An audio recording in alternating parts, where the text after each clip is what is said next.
రెండు తెలుగు రాష్ట్రాల్లో షేక్ చేసినటువంటి ఒకే ఒక అంశం సాయి కృష్ణ సిఐ నాగరాజు. ఏం జరిగింది?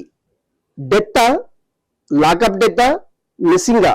ఈ మూడు కోణాలపైనే ఇప్పుడు సాయి కృష్ణ సిఐ నాగరాజు వాళ్ళ ఇద్దరి చుట్టూ తిరుగుతున్నటువంటి అంశము ఈ మూడు. అసలు సాయి కృష్ణ చనిపోయాడా, లాకప్ డెత్ చేశారా, లేకపోతే మిస్సింగా? అసలు ఏం జరిగింది? ఈ మూడు కోణాల గురించి మనం స్పష్టంగా క్లుప్తంగా మాట్లాడుకునే ప్రయత్నం అయితే చేద్దాం. మొదటిగా సాయి కృష్ణ కృష్ణా జిల్లాలో విజయవాడలో ఒక పేరు మోసినటువంటి రౌడీ సీటర్ చలామణి అవుతున్నారంటే వాళ్ళ బ్యాక్గ్రౌండ్ పొలిటికల్ ఉండవలసిందే. ఇది ఒక కోణం. ఎందుకంటే ఇప్పుడున్న పరిస్థితుల్లో రౌడీజం, రాజకీయము రెండు రైలు పట్టాలు లాంటివి. దాని అదును తీసుకొని సాయి కృష్ణ చేసినటువంటి అరాచకాలను ఎక్కడ బయట పడతావనేసి పావుగా వాడుకున్నారు సిఐ నాగరాజును అనేది ఇప్పుడు కొత్త కోణము వెలుగులోకి వచ్చిన అంశాన్ని మనం ఒక్కసారి బహిర్గతం చేద్దాం. ఏం జరిగింది అసలు? సాయి కృష్ణ ఎన్నో కేసుల్లో ఆయన నాన్ బెయిలబుల్ వారెంట్ ఇష్యూ అయి రకరకాల పోలీస్ స్టేషన్లో రకరకాల కేసుల్లో అతని పైన కేసులు ఉన్నాయి. ఇదొక కోణం. కానీ నాగరాజుని ఎప్పుడు అరెస్ట్ చేశారు? అసలు నాగరాజు సాయికృష్ణ ఎప్పుడు అరెస్ట్ చేశారు?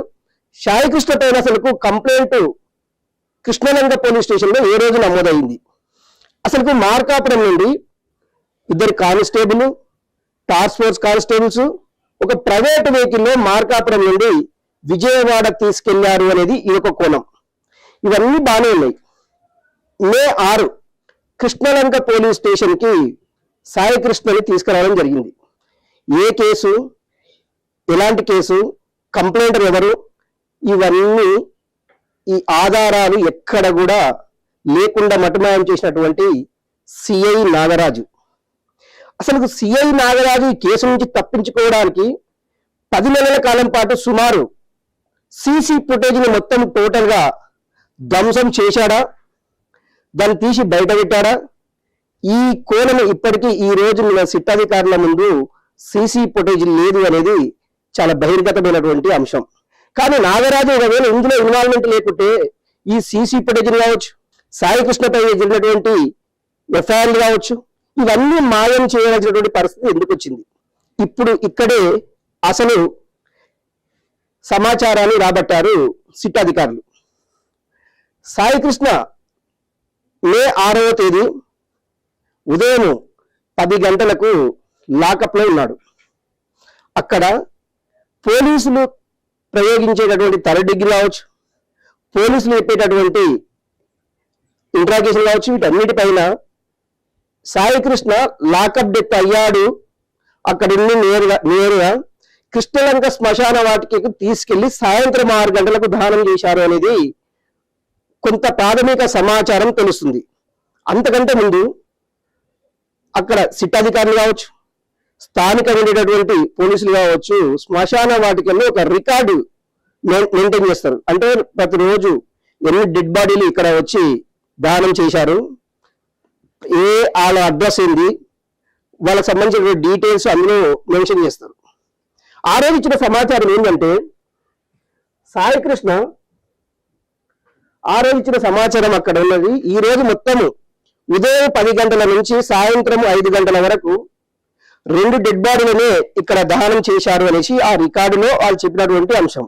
కానీ మరింత ఒత్తిడి చేసి అక్కడ శ్మశాన వాటికి ఉన్నటువంటి 2 ఉద్యోగులను వాళ్ళని బలవంతంగా ఖచ్చితంగా సమాచారం ఇవ్వాలి అంటే వాళ్ళు నిజాన్ని ఒప్పుకున్నారు. సాయి కృష్ణ డెడ్ బాడీని సాయంత్రం 6 గంటల తర్వాత మేము దహనం చేశాము అనేది వాళ్ళు ఒప్పుకున్నారు. అంటే సాయి కృష్ణనా ఇంకో కృష్ణనా?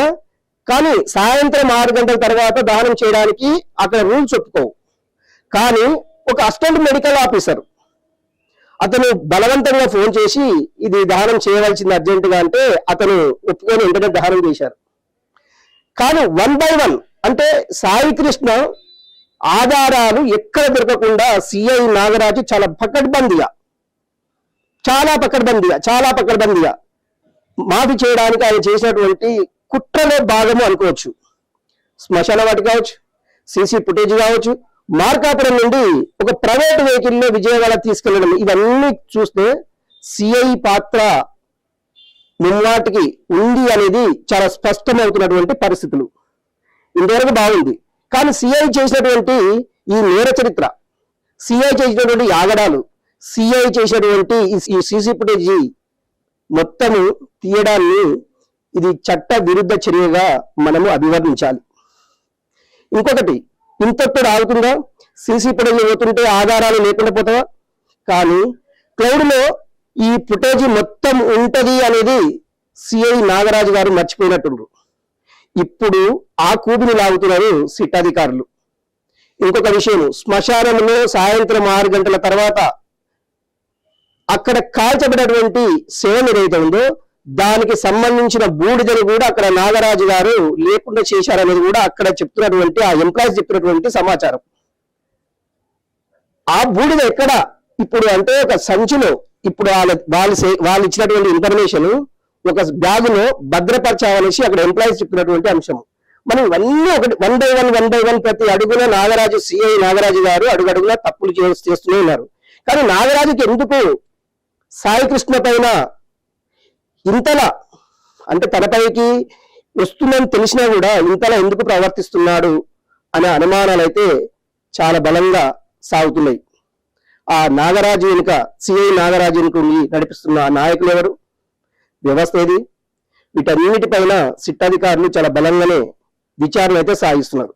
కానీ ఒక్కటి మాత్రం మనం గుర్తుంచుకోవాలి, చట్టాన్ని చేతిలో తీసుకొచ్చి నేను ఏమి చేసినా చలామణి అవుతుంది అనుకుంటే అది పొరపాటు.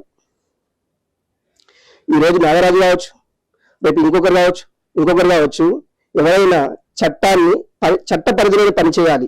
చట్టాన్ని చేతిలో తీసుకొని అతిక్రమించి ఇలాంటి దుశ్చర్యలకు పాల్పడితే ఈరోజు సిఐ నాగరాజు గారికి 14 రోజుల రిమాండ్ విధించింది కోర్టు పరిధిలో ఉంది కనుక నాగరాజు గురించి ఏం మాట్లాడలేము. కానీ నాగరాజు చట్ట ఉల్లంఘన పనులు ఎన్ని చేశారో మనం ఇప్పుడు ఉదాహరణగా చెప్పుకున్నాం. ఇప్పటికైనా తస్మాత్ జాగ్రత్త. చట్టాన్ని చేతిలో తీసుకొని మీ ఇష్టం వచ్చినట్టు చేస్తామంటే కుదరదు. చట్టం ప్రకారము ప్రతి వ్యక్తులు తప్పు చేస్తే మీరు శిక్షించండి, మీరు పనిష్మెంట్ ఇవ్వండి. కానీ గన్నులని కాల్స్తే ఇప్పుడు సిఐ నాగరాజుకి పట్టిన గతే మరొకరికి పడుతుంది. తస్మాత్ జాగ్రత్త. ఇది స్టోరీ. మరో స్టోరీతో మళ్ళీ నమస్తే.